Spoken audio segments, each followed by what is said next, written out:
लिए आप एक चीज के लिए, जिसके लिए तो तय हो जाएगी, उसके लिए चिल्लाओ रो कि परमात्मा बन जाए, भजन बन जाए, ध्यान बन जाए, हमारा सुमरन बन जाए, हम मालिक को याद करने लगे, कभी बिखरे और भूले नहीं।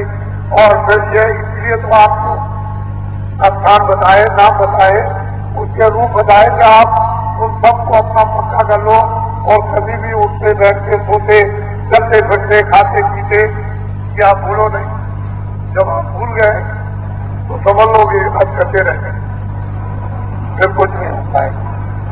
पकाओ उसको लगन के साथ, फिर कहीं भी रहो हमेशा उसको याद। तब फिर कहते हैं सिद्धि होती है, तब वो मनोसिद्धि फिर हो जाती है, फिर जितनी सिद्धि होती है, काम की सिद्धि हो जाती है, जवान की सिद्धि हो जाती है। लेकिन जब कुछ करोगे नहीं तो क्या हो? ये बड़े होशियारी सावधानी से, बड़ी सतर्कता से अच्छी तरह से सुनेंगे और भजन समझे। भजन कहते हैं शब्द सुनना, नाम सुनना, आवाज सुनना, बाजे सुनना, वाणी सुनना, आकाशवाणी सुनना, वेदवाणी सुनना, उसका नाम है भजन। और मनुष्य के मंदिर में यह भी दरवाजा है जो अपनी जीवात्मा के कानों से सुना जाता है। इसी तरह से ज्ञान कहते हैं देख, जीवात्मा में आंख है, मनुष्य शरीर में जीवात्मा बैठी हुई है, उसमें आंख है, और उसका अगर कहीं ध्यान बन गया, वो दृष्टि खुल गई तो वो बड़े बड़े शहर, बड़े बड़े जो देवी और देवताओं को वो साक्षात्कार यदि देखती है, दर्शन करती है। लेकिन बाहर की आंखें तो बाहर से देखी नहीं। इसी तरह से नाश्ता है वो खुल गई, वो सुगंधी, क्या क्या सुगंधी है, तो ये सब चीजें उस जीवात्मा में सुना है। वो सब पहले किसी ने बनाया तो कभी बनाई। बाकी ये शरीर जो है, इसके ये दो खुराक और दो आंख और दो नाक के, ये दो बाहर से बनाए हुए हैं, ये तो खत्म हो जाते हैं। लेकिन जीवात्मा के जो खुद की स्वाभाविक जो खुराक है, उसके देखने सुनने सुनने के वो उसके जाती है। ये उसकी सुंदरता और रचती ऐसी सुंदर है कि उसकी यहाँ कोई चीज ये सुंदरता उसका नहीं देती। ऐसी सुंदर है, इसलिए उसको कहते हैं रूप। उसका कोई रूप नहीं जो वर्णन में आ सके। लेकिन जब उसको अपना हो जाएगा और अपना साक्षात्कार कर लेगी और वो देखेगी दर्पण में, ये मेरा ये सिद्ध स्वरूप है, जिसकी कोई मेहमानी हो सकती है, तब उसको पहचान सकती है। तब वो देवी देवताओं को देख सकती है और पहचान सकती है, इससे पहले नहीं। तो सब चीजें अपने पास होते हुए रो रहे हो आप। बताने वाला बता रहा, दिखाने वाला दिखा रहा, सुनाने वाला सुना रहा, और फिर भी आप मुड़ जाते हैं, फिर भी अपने को बदल जाते हैं। कि फिर इस कलयुग में और कौन सा सुगम मनुष्य मंदिर में आपको सीधा रास्ता मिलेगा उस भगवान के पास पहुंचने का। ये तो भगवान बनाओ ही होंगे। शरीर की सुंदरता है, इसमें आत्मा की सुंदरता नहीं, शरीर की सुंदरता नहीं। कोई आप रंग लगा लो, कुर्ता लगा लो, जोकी लगा लो, दूध की बना लो, इसलिए ये बर्दाश्त करती जाड़ा, ये से शरीर की रक्षा हो जाए। ये जब यही मिला हुआ है, ये रक्षा का एक मकान आपको दिया हुआ है, उसमें जीवात्मा बैठी हुई है। अगर इसी के द्वारा जीवात्मा की रक्षा कर दी जाए तो कितना बड़ा काम हो जाती है, क्या करेगा। ये तो इसने बनाया, लेकिन ये मनुष्य शरीर भगवान ने बनाया। ये नहीं, ये जो बनाया तो इसने बनाया, लेकिन इसको बनाया भगवान, वो हमको समझना है। और इसमें जीवात्मा जो चेतन है वो भगवान की आत्मा है। तो आप लोग बहुत ही सत्संग को आप सुने और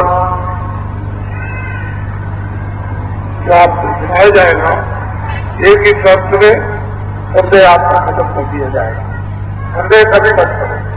हर बात में कृष्ण भगवान ने कहा है कि देखो अर्जुन, जो संदेह करता है उसका विनाश होगा। तो पहले ये देखो, रोज महाभारत देखते हो तो क्या वही खाली दुर्योधन और कर्ण और इन्हीं की लड़ाई हुई थी? पहले सोचो आप कि कितनी सेना और कितने वीर मार दिए गए जिनका उसमें नाम भी नहीं आता, वो मार दिए गए। अरे भाई, वीरों के नाम 10 के 20 के 50 के होंगे, लेकिन मारे कितने गए उसमें नाम कितनों का नहीं आ सकता। और सेना कितनी मार दी गई तो ये उसमें नाम नहीं आ सकता। तो आपको तो ये सब चीजें जानना चाहिए कि महात्मा किस तरह से लोगों के लिए सुविधा शारीरिक और आध्यात्मिक यानी तैयार करते हैं, जिससे कि लोग दोनों तरफ का लाभ प्राप्त कर लें, इधर का भी उधर का भी, और आत्माओं को कल्याण। तो ये भंडारा होने जा रहा है और अभी आज 5 है, कल 6 है और कुल 7 है और 7 और 8 की रात्रि को इसी स्थान पर गुरु जी महाराज ने जो अमोलक की थी और जिसका आदेश दिया था कि लोगों को ये बात देना, अपने प्राण छुपा करके मत रखना। तो इसमें बाबा जी का क्या जाता है, उनका आदेश है, बांटने का हुक्म दे दिया, उनकी कृपा हुई, जो वस्तु मिली कहा बांट देना, इसको लोगों को दे देना, ये बांटी जा रही है उनके आदेशानुसार। बाबा जी के पास पहले भी कुछ नहीं था, अब भी कुछ नहीं है, भविष्य में भी कुछ नहीं। जो कुछ भी निधि है, जो सामग्री है, जो खजाना है अपना, वो तो उन्हीं का दिया हुआ है। और फिर यह है कि जिन्होंने ऐसी चीज दी अमोलक, फिर हर वक्त उसकी याद तो होनी चाहिए, याद तो करते रहना चाहिए।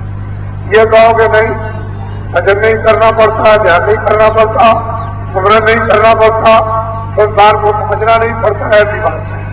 संसार को भी समझना पड़ेगा, भजन भी करना होगा और ध्यान भी करना होगा, सुमरन भी। तुम कहोगे कि नहीं हम सोते रहे और दिन में करते रहे काम और हमारा काम हो जाए, ऐसे नहीं। कर्म है आध्यात्मिक, आपको करना पड़ेगा, चाहे निमित्त बात करो और चाहे बात करो, मेहनत के साथ करो चाहे वैसे, कम मेहनत से करो, काम तो करना ही पड़ेगा।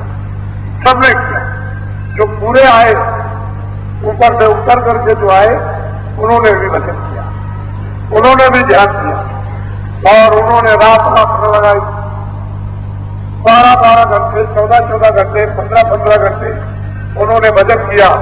एक आसन से बैठे रहे, भजन और ध्यान करते रहे।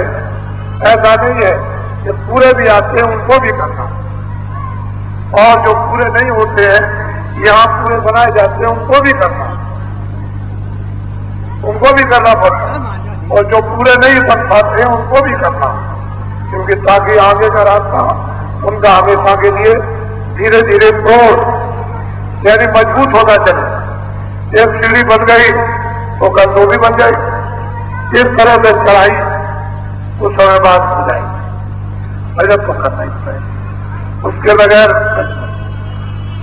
इसलिए दया मांगो भजन, ये भजन के वक्त में दया हो जाए।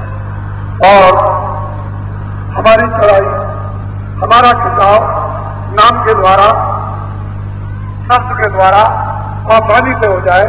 हमारी दृष्टि जो है वो जल्दी से जल्दी एक निशाने पर हो जाए और वो सब पर्दों को छेद डाले और निकल जाए उन ब्रह्मांडों में जहां साक्षात्कार।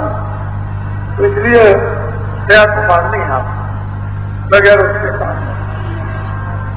बोलो जय गुरुदेव, जय गुरुदेव। देखो ये चतुर्थीय खंड है जो आपका अभी शुरुआत इसकी होने जा रही थी, लेकिन आपको चतुर्थीय खंड के आपको संदेश मिल गए, वो बराबर आपका जारी रहेगा। 3 खंड आपके पूरे हो गए चतुर्थीय, फिर आपको पंचम खंड का संदेश मिलेगा, फिर छठवें खंड का और फिर 7वें खंड का। आप छूट नहीं सकते हो। जो आपने इस दुनिया में 40 साल के अंदर रहकर जो बोझा पापों का लाभ लिया है, वो ऐसे